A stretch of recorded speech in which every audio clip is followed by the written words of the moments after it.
Okay, so all right, welcome everybody. Fortunately, 301 is being used for brain camp, and so we are stuffed in here. I get the honor of introducing Jacob Bumgarner. That's you, right? Yes. Okay, good, very good. And you can see that's his dissertation title. So let's do it this way. Okay, if you guys are keeping count, young Bernie is. Jacob would be the 25th PhD from our group. But there's some questions.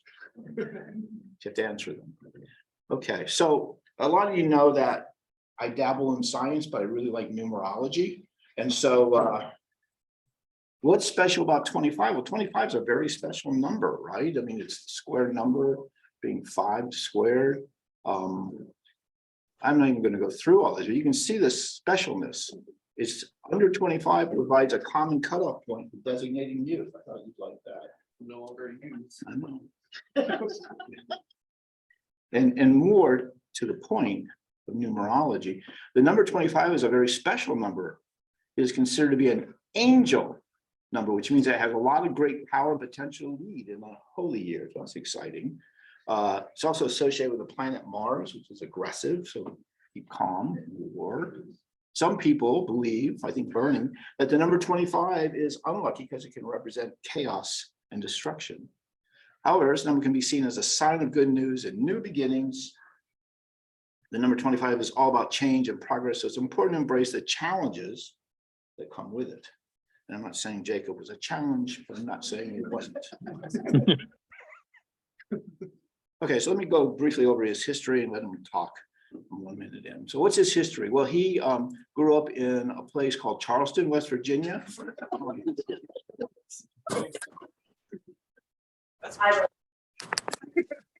I'm sorry, I've never been there. I had GPT, ChatGPT, generate a picture of what it thought Charleston looked like. I don't know, is that right? That's not right. That's Camden, New Jersey. So that's Charleston. That's from the worldwide interweb. So that's good. But no, that's not true. So he grew up in this huge mansion, I think, in Charleston. It's a beautiful city. So you should go down and see it. He began as a serious, I would say, serious keyboard hero in high school. And here he is. Look at that. The internet's forever, bud. There he is, just coding some stuff, playing Star Trek, or so I don't even know. It's so exciting. But he also was very active. He was the piano prodigy and virtuoso in West Virginia. I hope you know that about him. There he is, right there, playing. What is that? Three Blind Mice. Very nice. And so after high school, he decided to drive up 79 and come to this fine institution. And he just wouldn't stop playing. That's his senior recital, I believe. We got to attend that. That was exciting. Playing by himself, taking the spotlight. There he is again here at the pylons, playing something. What is the chopsticks? Very nice stuff. But he also performed not just solo, but he performed in various ensembles and symphonies and jug bands and all kinds of musical groups. So he really became quite a team player. And so in 2019, he came to our lab, and it wasn't much of a cultural transition because he was just down the hill and playing the keyboards, and he came up to our lab and started playing with pipetters and crap like that. But what was impressive to me was he immediately joined lots of projects that were ongoing in the lab. He really was a team player. And so he really learned, and you'll see from his dissertation talk, he really couldn't focus. I guess that's what happened. Lots of projects, and his dissertation has 2 very complicated. Each one could have been a dissertation. Here's a rare photo of Jacob without a keyboard in front of him. There's one above the picture, you just don't see it. I see. Okay, very nice.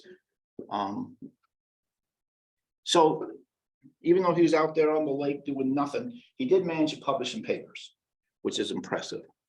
So here's his publication record. You can see his first authored paper was in year 1, so he should have been done then. But he continued to hang out. He published these papers as well. Some of these are very outstanding papers, including the cell reports methods. The rest of these, not so much. Oh, it's not true. Yeah. Oh, look, we're up to 21, and some very, very nice journals that he drove. A lot of first authors, cell reports methods again. 26 papers. You got to give up the keyboard, man. And then the ones most recently.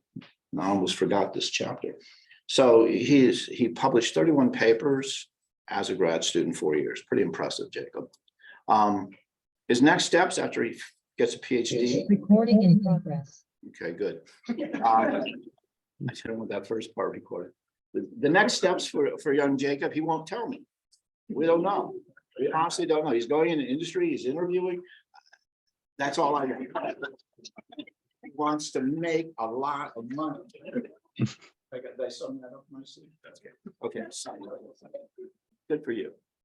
So a little more numerology. The essence of 25 is intuitive, curious, and thinks things through.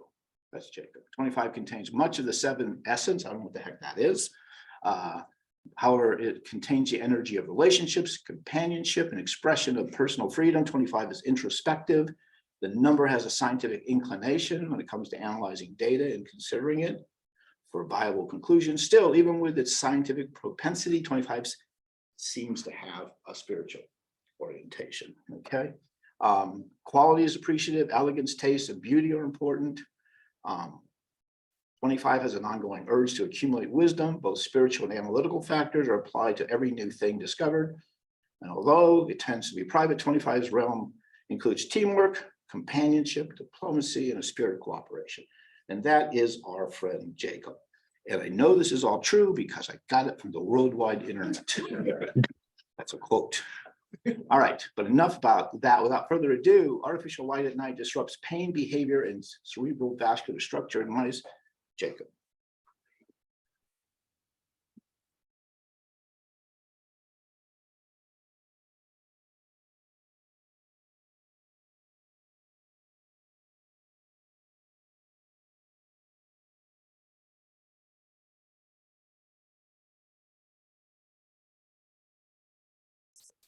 Okay.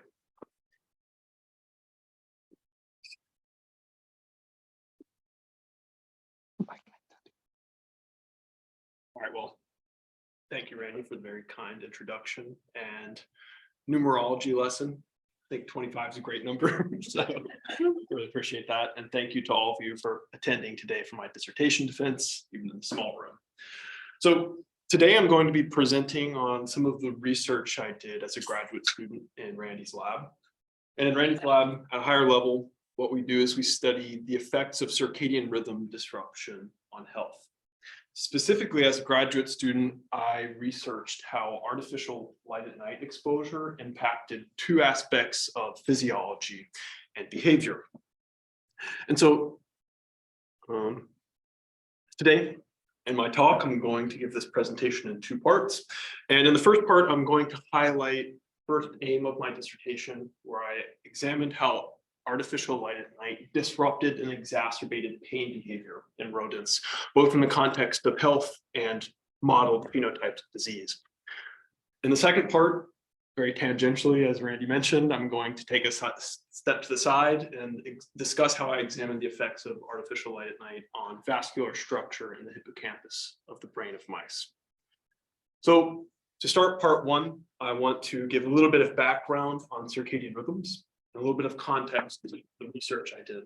So circadian rhythms are intrinsically driven biological processes that fluctuate across the day for a period of about 24 hours. These rhythms are highly conserved features of life on Earth, such that they're observed across all domains of life. And at the molecular level, circadian rhythms are driven by what's known as a core clock gene feedback loop. This feedback loop is made up of a set of what are known as clock genes.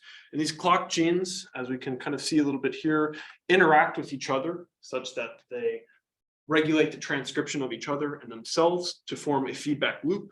And the beauty of this loop is that it takes around 24 hours to occur.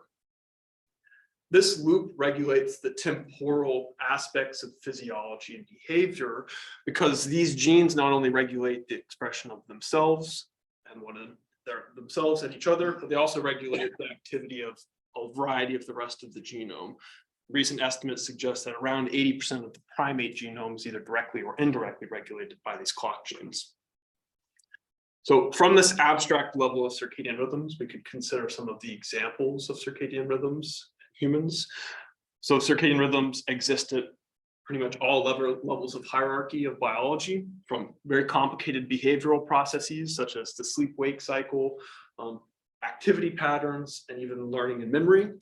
And then once we step down, we can see that they also regulate the activity of systems such as the metabolic and immune system. And as we can kind of see from this diagram, not only are there circadian rhythms of these behaviors and physiology, we observe circadian rhythms in function at the level of tissue and organs, as well as at the level of individual cells. In the context of this presentation, and part one, another aspect of behavior that's regulated by circadian rhythms is pain behavior. So we observe circadian rhythms in pain behavior in the context of both responsiveness to pain as well as sensitivity to pain. And we know that these rhythms are truly rhythmic because in humans, they persist even in constant conditions. And in humans, a recent study published last year demonstrated that humans are most sensitive in states of normal, typical health. They're most sensitive and responsive to pain at night during the inactive phase. So I guess to provide a little more context and bigger picture of how circadian rhythms regulate the pain system, it would be useful to step through the individual processes of the pain system and how pain works. So for this example, we can imagine that someone's exposed to a peripheral noxious stimulus, such as fire. This noxious stimulus is going to be transduced and in some sense sensed by what are known as peripheral nociceptors, or classes of neurons that are specifically tuned to respond to painful stimuli. This transduced information will be encoded and relayed into the dorsal horn of the spinal cord, where it's regulated and processed by groups of nociceptive specific neurons, as well as wide dynamic range neurons. This information will then be integrated and relayed into the brain, and there's no one single nucleus or region of the brain that's responsible for processing pain. Pain is a very complex and distributed process with both affective, motivational, or emotional states, as well as sensory discriminative states. And so instead, we observe that in pain, a wide variety of structures and nuclei are involved in this processing. And collectively, we call these structures the distributed pain matrix. So not only is there this kind of bottom-up processing of pain, but there's also a top-down processing of pain, such that there's a group of nuclei and structures that form what's known as the descending pain modulatory system. This system responds to a variety of higher order distributed pain matrix signals, and it can modulate the amount of pain that's transmitted from the spinal cord into the brain. So with this kind of high level view of the system in mind, what's important to understand is that not only do we see circadian rhythms of the overall system itself, but when we look at each of the individual levels of the system, we see that there are circadian rhythms at all of these levels. Beyond this, when we look within each of these individual levels, we see that there are circadian rhythms in function of cells, as well as the molecular processes within those cells. And so very quickly, this starts to become an extremely complicated idea to imagine. For example, we're looking at 4 different circadian rhythms.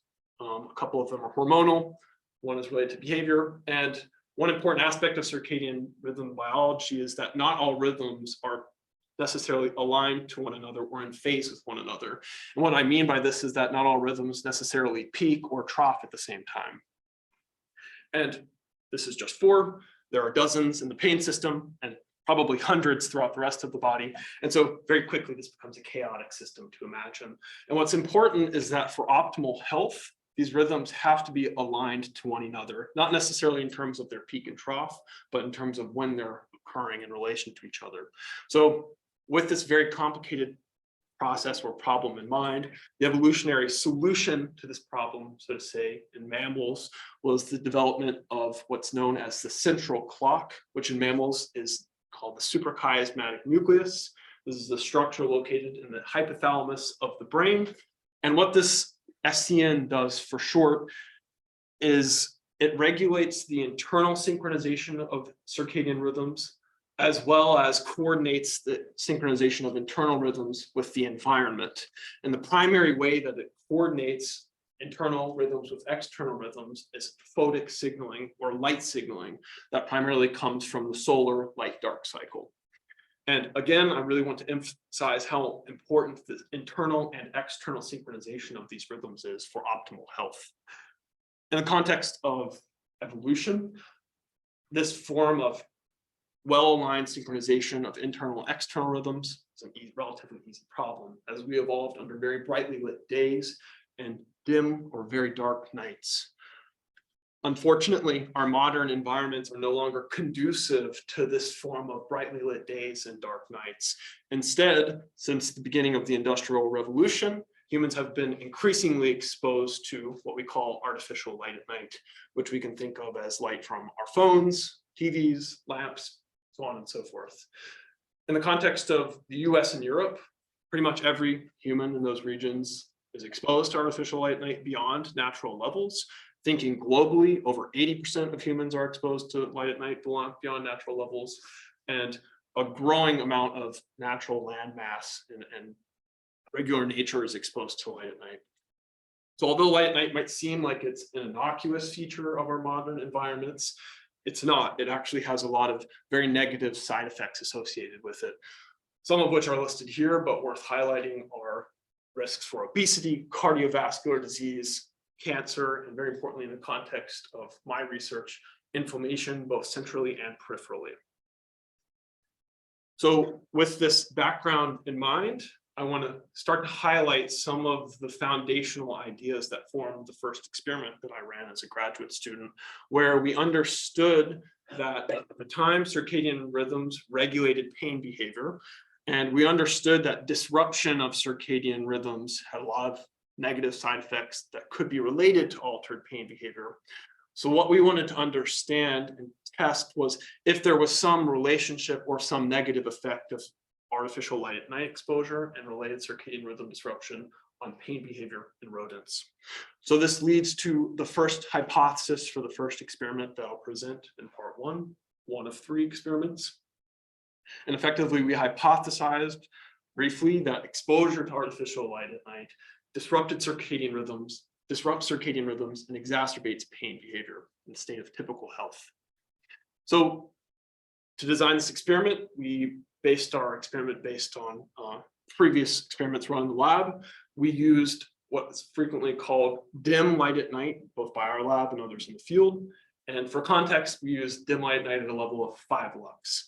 So this lux is a human-centric unit for the brightness of light. For context, if we were standing outside on a clear sky day, we'd be exposed to lux above 50,000.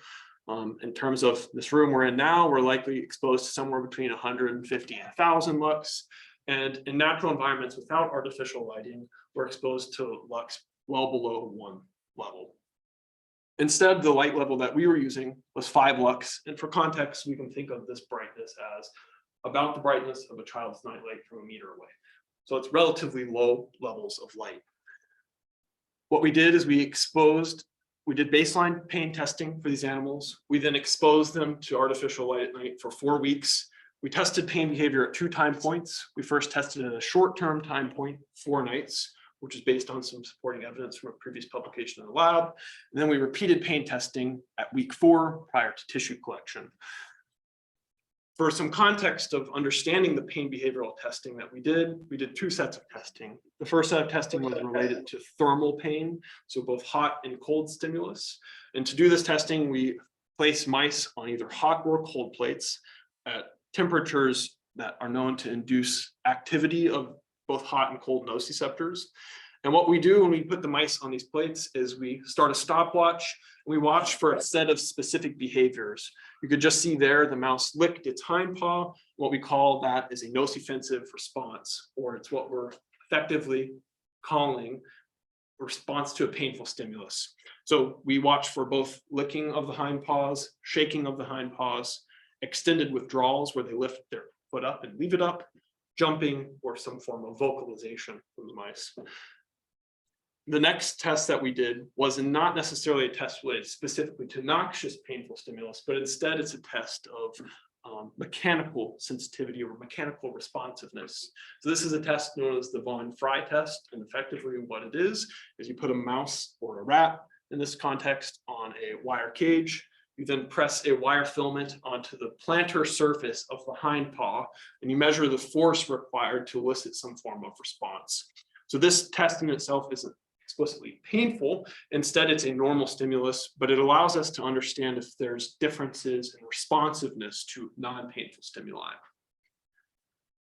So the first thing that we wanted to do in this experiment was validate that our context and our experiment, validate the validity of our context with previous work from our lab. And so previous publications from our lab early on observed that when you expose mice to light at night, they gained a large amount of body mass relative to animals housed in normal light dark conditions. And we were able to replicate this effect. And we saw that after 4 weeks of exposure, there was a significant increase in body mass in mice exposed to artificial light at night. And beyond this replication, we replicated the primary driver of that change in body mass, which is that when animals are exposed to artificial light at night, their timing of food intake is shifted. Normally, mice eat during their active phase at night, but when they're exposed to the circadian rhythm disruptor, their timing of food intake is shifted so that they eat much more during their inactive phase rather than their active phase. So with this validation and understanding that we are replicating the previous context of our work, the next thing we did was to look at pain behavior to test our hypothesis. So there are two main sets of results that I want to highlight. The first result is that when we tested pain behavior, we observed that male mice exhibited reduced cold plate withdrawal latencies, both at the 4-night and the 4-week time point. We functionally call this cold hyperalgesia. In other words, they're hypersensitive to a painful stimulus. In contrast to the cold hyperalgesia, we did not observe any effects of light at night on heat pain. When examining the effects of light at night on mechanical withdrawal threshold to non-painful stimulus, we didn't see any effect at the 4-night time point, but instead we saw a reduction in mechanical withdrawal thresholds at 4 weeks, indicating that the animals had become hyper-responsive to non-painful stimuli. At the conclusion of this experiment, the behavioral testing, we wanted to begin to derive some form of mechanistic insight into what might be causing these effects. And so what we did was we dissected the brains and looked at the expression of various inflammatory transcripts and pain-related transcripts in the medulla, the periaqueductal gray, spinal cord, and the dorsal root ganglia. So when we examined these transcripts in the medulla via PCR, we observed an upregulation of IL-6 expression. IL-6 is a pro-inflammatory cytokine. We also observed the upregulation of the expression of NGF. We didn't observe upregulation of the other inflammatory transcripts that we examined or the other pro-nociceptive transcripts in this region. We next examined similar transcripts in the periaqueductal gray. And for additional context, the medulla and periaqueductal gray, or PAG for short, are both members of that descending pain modulatory system that I mentioned earlier. They regulate the ascending transmission of pain from the brain. In contrast to the medulla, we didn't see upregulation of inflammatory transcript expression in this region. However, the PAG plays a large role in reward and motivational behaviors within the endogenous opioid system. This is also related to internal processing of pain. So we examined the transcript expression of the mu opioid receptor in this region, and we saw an upregulation of the expression of this transcript in the PAG. When we looked at these similar transcripts in the spinal cord and the dorsal root ganglia, we didn't see any effects. So these were kind of the preliminary results that drove us into future experiments. So with some of the brief and descriptive results in mind and early mechanistic insight, we were able to conclude that artificial light at night does indeed exacerbate pain behavior in the context of typical health. And this early experiment allowed us to understand a little bit more about what potentially might be driving these effects at a mechanistic level. And these results pointed to some interaction between the circadian system, disruption of that system, and the descending pain modulatory system, which is listed here. So for the next half of part one, what I'm going to do is describe a little bit more of the context of the follow-up experiments that we did based on these observed results. So one of the things we're very interested in our lab is understanding how these disrupted circadian rhythms affect health in a translational context. So what we were interested in doing was seeing if these effects were relevant to some forms of modeled phenotypes of neuropathy. And so based on ongoing work in our lab and related experiments, we examined the relationship between disrupted circadian rhythms, ALAN, and in the first experiment, the effects of chemotherapy-induced peripheral neuropathy. And in this experiment, we examined treatment with paclitaxel, which is a widely used chemotherapeutic for several different types of cancer that is associated with very high rates of peripheral neuropathy when it's being used for treatment, upwards of 97% incident. The other context we examined was in the context of type 2 diabetic peripheral neuropathy. But for the first part of this second half, what we'll do is discuss this CIPN experiment. So for experiment 2, we hypothesized that artificial light at night exacerbates the neuropathy associated with paclitaxel treatment via the upregulation of central inflammation. For more context on paclitaxel, as I mentioned, is a chemotherapeutic. It's used in the context of treatment of breast cancer, ovarian cancer, lung cancer, and others. And at a high-level mechanistic view, what it does is it interacts with microtubules and prevents them from depolymerizing. And in the context of rapidly dividing cancer cells, this arrests these cells, the G2 M phase, and that leads to cell death.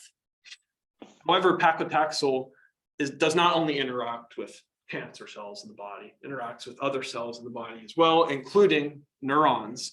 And unfortunately, it has similar effects on microtubule stabilization and disruption in the axons of peripheral neurons, leading to disruption of neuronal function, degradation of Schwann cell coverage, as well as inflammation within neurons. Typically, CIPN is reversible in the context of paclitaxel, but sometimes it could lead to peripheral neuronal death, and it is irreversible. So for this experiment, we modeled our paclitaxel treatment based on the previously published protocol. This protocol was developed to model the human symptoms of chemotherapy-induced peripheral neuropathy. And we ordered the mice in March of 2020. Something happened. We had to wait for a while. And then after a while, we are able to resume the experiment and work with the protocol that was developed. And so briefly, what we did is we did baseline pain testing as with the first experiment. We then exposed the animals to artificial light at night. We followed the injection protocol published, and then we tested pain behavior, this time weekly rather than only at the 2 disparate time points. In this first slide, what I'm presenting is a busy graph, but we'll walk through it. First, in this context, I'm presenting the von Frey results. So the results of mechanical sensitivity. And the reason I'm presenting these results is in the context of CIPN, one can experience hyperalgesia or hypersensitivity to pain, but very typically one experiences what's known as allodynia or hypersensitivity to non-painful stimulus. And that's what this von Frey test is doing. And so to walk everyone through this graph, we have the 4 groups, the light-dark groups, the artificial light at night groups, the vehicle and paclitaxel groups. So the first thing we notice is that even animals only exposed to artificial light at night, but treated with the vehicle, exhibit reductions in mechanical thresholds. This mimics the male mice, but it happened earlier in female mice. The other thing we observed was that in the context of treatment of paclitaxel while being exposed to artificial light at night was an exacerbation of this mechanical allodynia, both with relevance to the LD paclitaxel group, as well as the LD vehicle group. To summarize this, effectively what we can say is that artificial light at night exacerbated the mechanical allodynia associated with paclitaxel treatment. The next experimental context was repeating the cold pain behavioral testing. And we were relatively surprised in this context in that we didn't see reductions in cold plate withdrawal latencies in the paclitaxel treated group, which would have been replicated in some of the predicted effects. However, we did see reductions in cold plate withdrawal latencies only in the artificial light at night group treated with a vehicle. We did not test heat plate in this context, but after the experimental testing was concluded, we again collected tissue, dissected the brain, and this time, rather than doing whole medulla transcript examinations, we refined the dissections to the rostral ventromedial medulla, which is a more specific component of that descending modulatory system.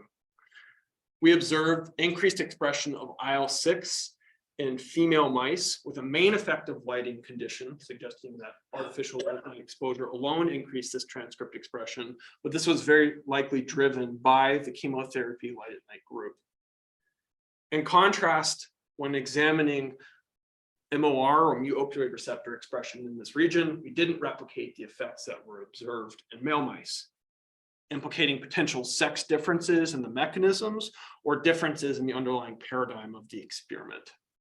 A variety of other transcript examinations were conducted, but the majority of them were null, so I'll spare everyone those graphs. But another interesting observation from this context was that we did not replicate, at least in this context, the effects of light at night on body mass changes in mice, in female mice specifically. Likely this had to do with the repeated handling and injections of mice, both with paclitaxel and vehicle, but it could have also been related to the repeated pain testing. This overview of experiment 2 allowed us to conclude a couple of high-level observations about the relationship between artificial light at night and chemotherapy-induced peripheral neuropathy, such that it does exacerbate mechanical allodynia associated with this neuropathy, and it does replicate the previously observed effects of light at night on IL-6 expression in the medulla.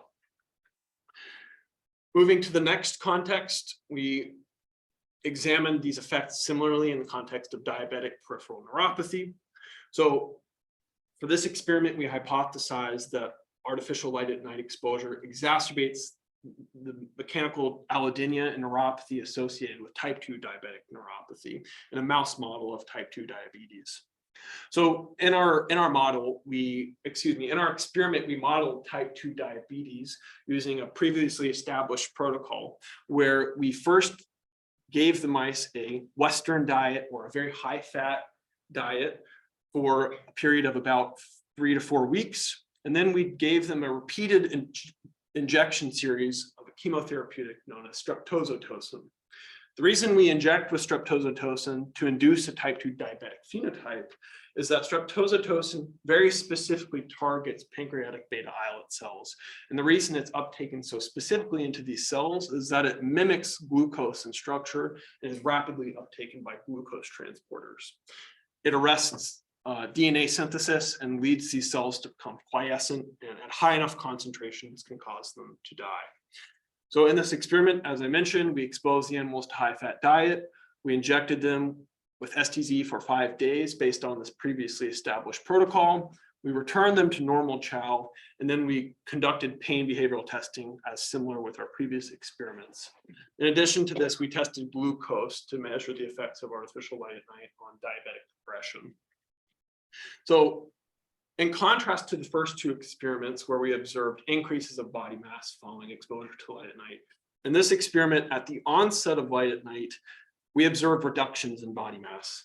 And one thing that's important to recognize is that the onset of light at night very closely coincided with the full induction of diabetes. So these animals were losing weight as a result of that model phenotype. Despite the difference in change of increased body mass versus reduced body mass, we did see still a main effect of lighting condition in both female and male mice, suggesting that there were still underlying differences in metabolic and food intake.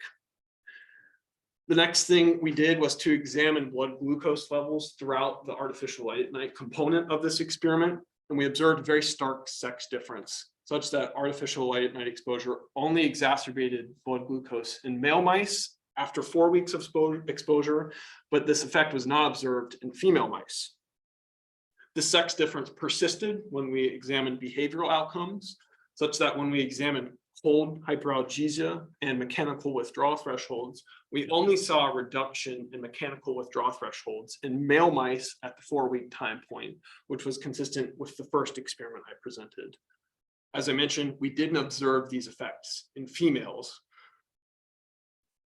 Briefly, we conclude from a high-level view of this experiment as well that artificial light at night exposure exacerbated the effects of diabetic peripheral neuropathy in male mice. Beyond this, it also exacerbated the progression of blood glucose elevation. I do want to say that there is a bit of a caveat in the forms of this interpretation, as we could say that artificial light at night exacerbated cold hyperalgesia, but there is certainly an argument to be made that instead of exacerbating the sensitivity, it maintained the sensitivity or delayed the onset of hyposensitivity. But I don't want to digress too much. So with the presentation of those 3 experiments from the first aim of my dissertation, we can conclude several things. The first thing is that artificial light at night exposure does indeed disrupt and exacerbate pain behavior in mice.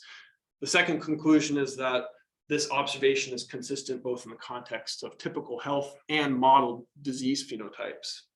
The second conclusion is related to a lot of data that I did not show, but it's important to understand that a lot of the underlying mechanisms that drive these effects, although we had early insight, are still poorly understood.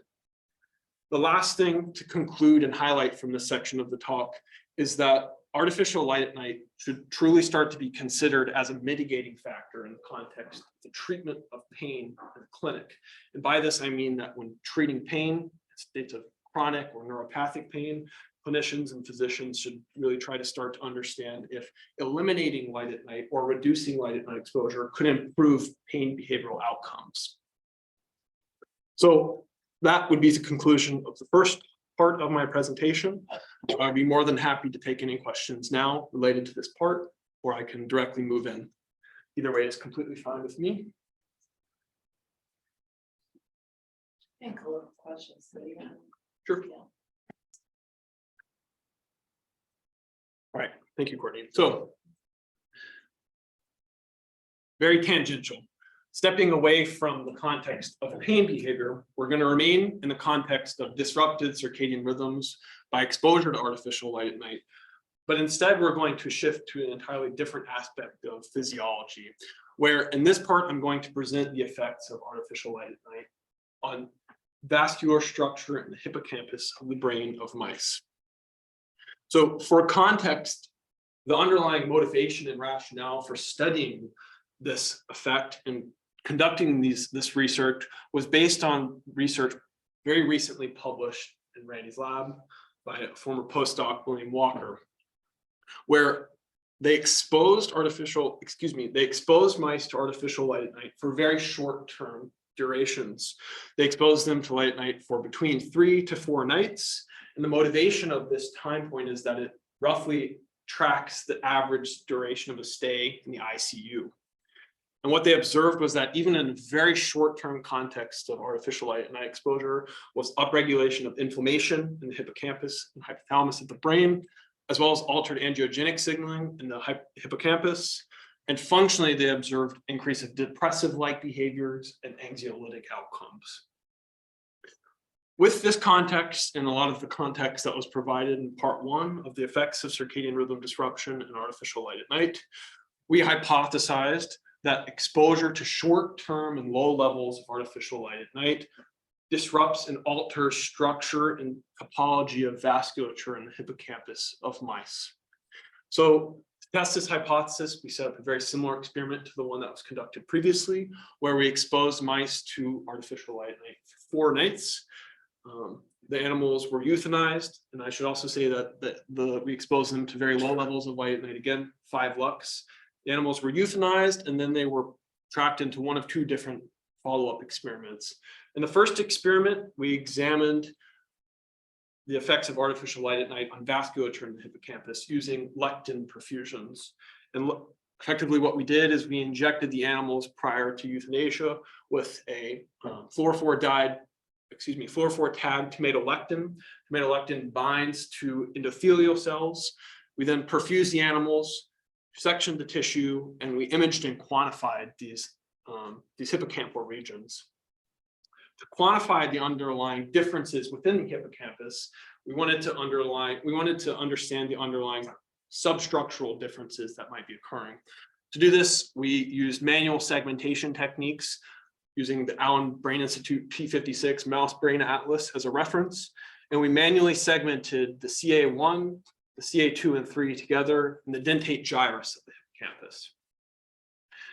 Using these segmentations and fluorescent quantification, we were able to observe and see at a higher level that artificial light night did indeed reduce the percent area fraction, or the density of vascular, the relative density of normalized vascular staining in the CA1, as well as the dentate gyrus of the hippocampus. These graphs are presenting animals with sexes combined into one group because there were no underlying sex differences observed. But one limitation of this early, relatively descriptive insight is that it's examining vasculature at a 2D level. And as we know, vasculature is not a 2D structure, it's a 3-dimensional structure that has large network-based organization. And the analysis of vasculature in this context is relatively limited. To provide a further insight into the overall potential structural alterations following disrupted circadian rhythms, we used a technique that was optimized and perfected by a previous graduate student in the lab. This technique is known as corrosion casting. In this technique, we perfuse the mice intracardially with a plastic resin that's at first liquid. We let this resin harden. We then dissect the brains, digest the tissue, and what we're left with is a cast of the vasculature in that brain. To then image and quantify this vasculature, what we do is we coat it with a heavy element known as osmium. We then scan these brains, or these casts, using a micro CT scanner that's capable of imaging entire brains at submicron resolutions. And then we analyze the resulting data sets with an app that I developed as a graduate student. So to summarize a lot of work in one slide, at the risk of diving way into computational work, this app I developed is an open source resource for researchers in the space of vasculature imaging, quantification, and visualization. And what this app does is it enables a variety of different types of descriptive insights into large scale vasculature imaging data sets, such as the ones that we generated for our experiment. This app enables the quantification of both vessel-specific features, such as the differences in vessel radius, surface area, or tortuosity, which is related to the straightness of a vessel. And it also enables quantitative insights into overall network-based structural and feature differences, such as networked vascular density and connectivity. With this context in mind, we similarly segmented the CA1, the CA2-3, and dentate gyrus of these casts, but this time we segmented them in 3-dimensional space. And the first thing that we did was examine the effects of artificial light at night on vascular-specific alterations, vessel-specific alterations. So what we're looking at in this graph, on this slide, are graphs that are essentially histograms, where on the y-axis, we're seeing the number of segments related to the x-axis, which is the size of vessels. And what we see is a distribution of the different sizes of vessels, such that most of the vessels are small to medium. And we see very, very few extremely small and very fewer large vessels. What we did first was examine vascular density in female mice. The female mice, and what we observed was reductions in small to medium vascular density in 2 regions of the hippocampus, the CA1 and the CA2 and 3. In contrast, we didn't see these effects of reductions in the dentate gyrus. When we examine these same regions in male mice, we saw, again, a very stark sex differences in the effects of artificial light at night, such that we only observe reductions or similarly observe reductions in small to medium vessel segment density in the dentate gyrus, but not in the CA1 or CA2-3 of these regions. After examining these vessel-specific features, we wanted to understand if there were overall network and topological alterations. So I apologize, I forgot the slide was in here. This is an observation of, a video observation of the actual differences in vascular segment density. I apologize. Yeah, so what we see is not only differences in the overall density of vessels within the male dentate gyrus, but we see differences in the distribution of the sizes of these vessels. After looking at these effects on vessel-specific features, we wanted to understand effects at a network level.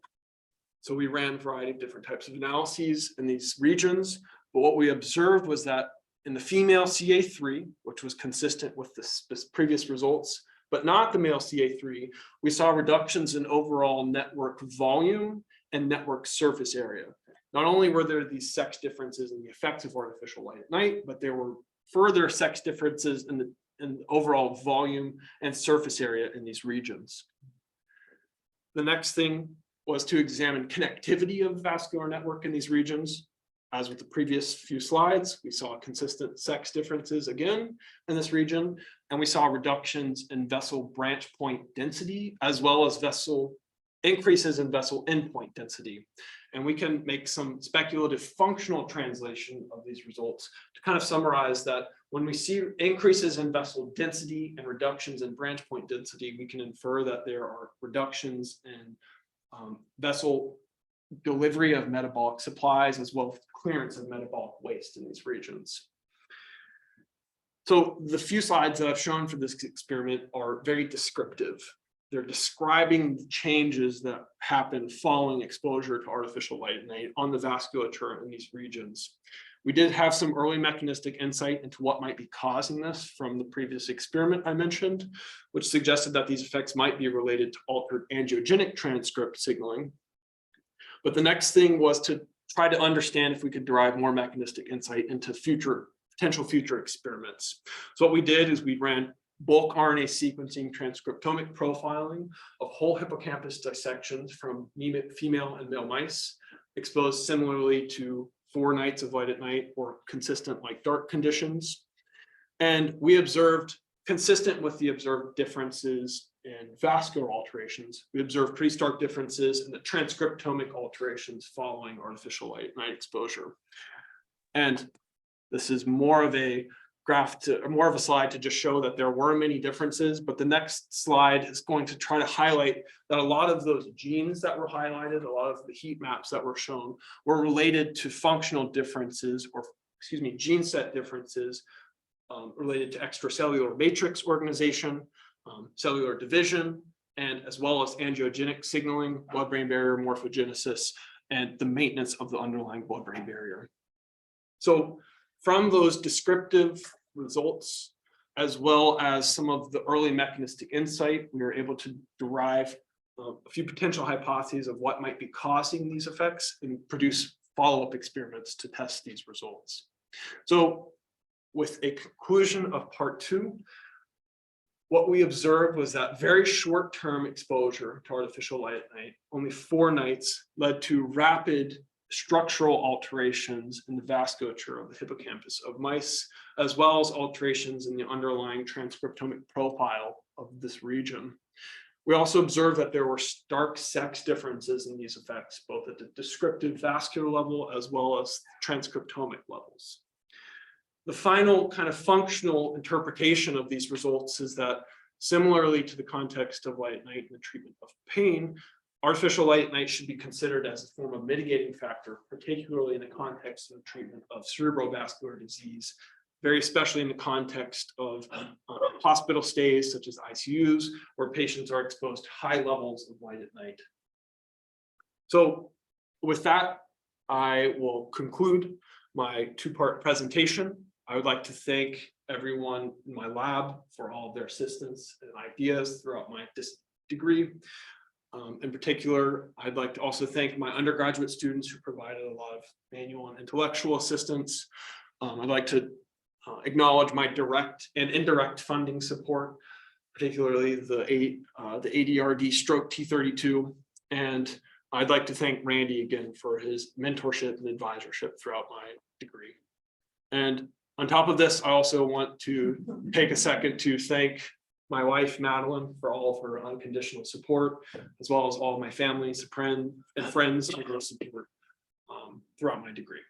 So with that, thank you all again for being present at my dissertation defense today. And at this point, I'll take any questions that anyone might have.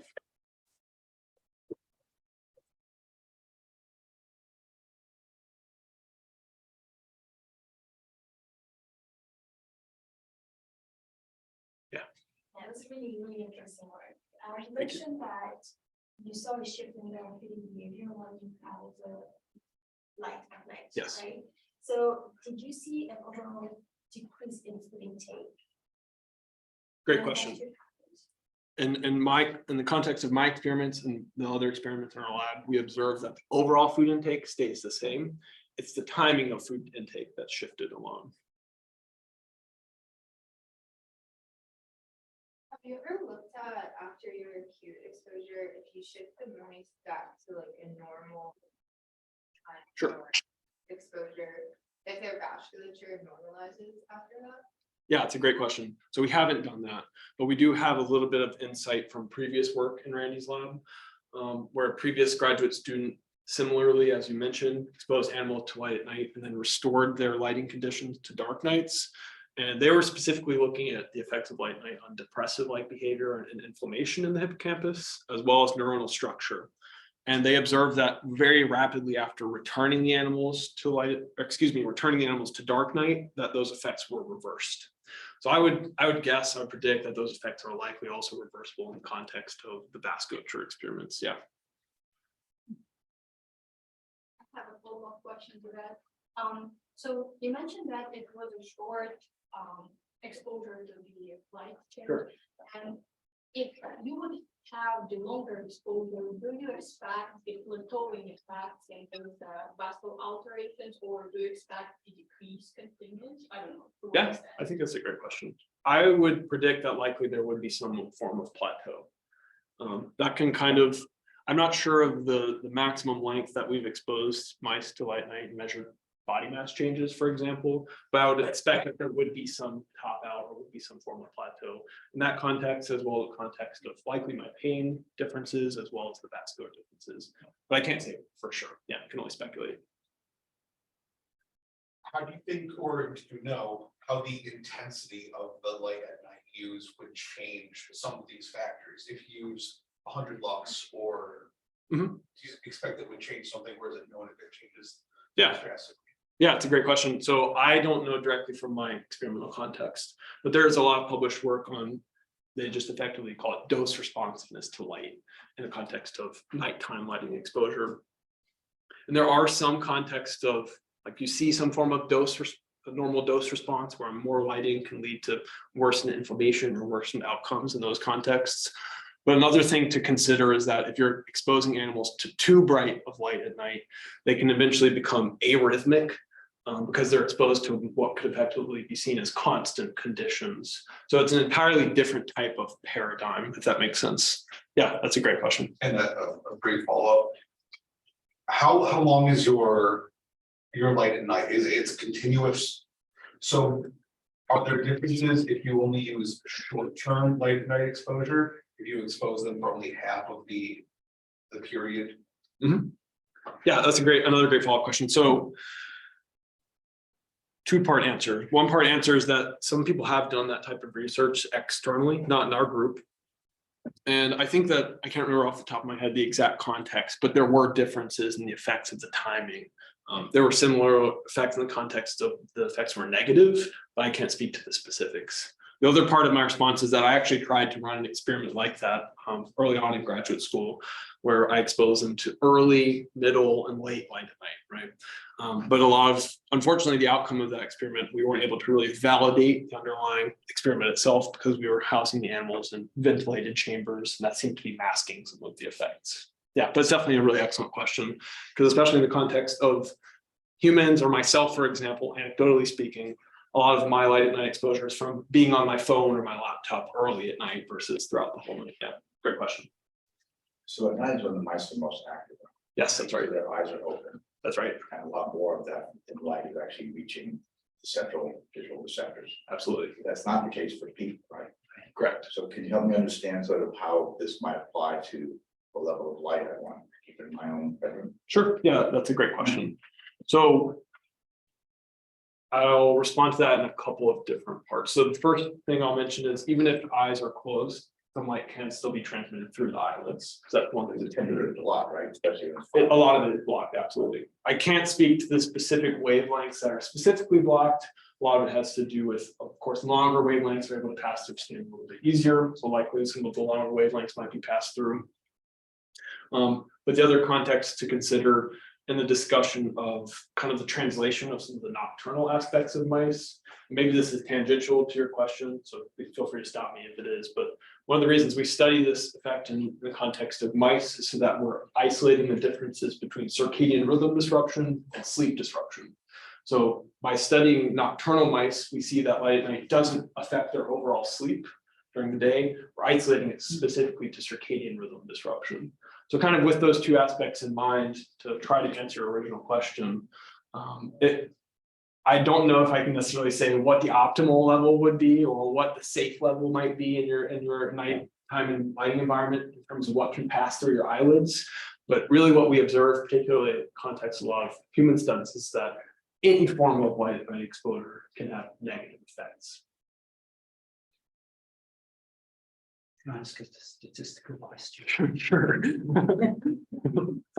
I noticed with some of your cold sensitivity experiments Yes, that a lot of data points occurred at 30 seconds. Is that because you had a cutoff? that's right. That's right. How sensitive are you, or do you think you should be to potential reductions in variability as a result of all the animals having the same value? Yeah, it's an absolutely valid question. And that's something we actually, when we ran the original experiment, we did have a lower cutoff. And we had to kind of justify based on different experiments that we do need a higher cutoff, right? So one of the main ways that we kind of accounted for that was by running like non-parametric tests to test the differences. But definitely one of the other things to consider is that it might be interesting to look to see if there is some difference in timing out or cutoffs between groups. We did that in a couple of different contexts of experiments that I didn't present today. We didn't really see any effects in those contexts, but certainly would be worth considering in the longer run. And the other thing to mention is that a lot of groups have very, very long cutoff thresholds. So it would be interesting to maybe isolate those animals that have higher, or I should say lower sensitivity or higher latencies. See if there's some underlying transcriptomic or genetic alterations between those mice and the rest of the mice. Yeah. Thanks. Yeah, sure.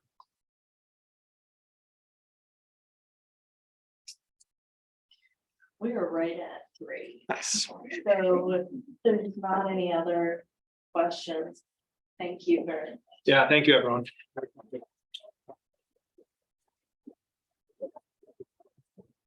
And thank you to everyone on Zoom as well.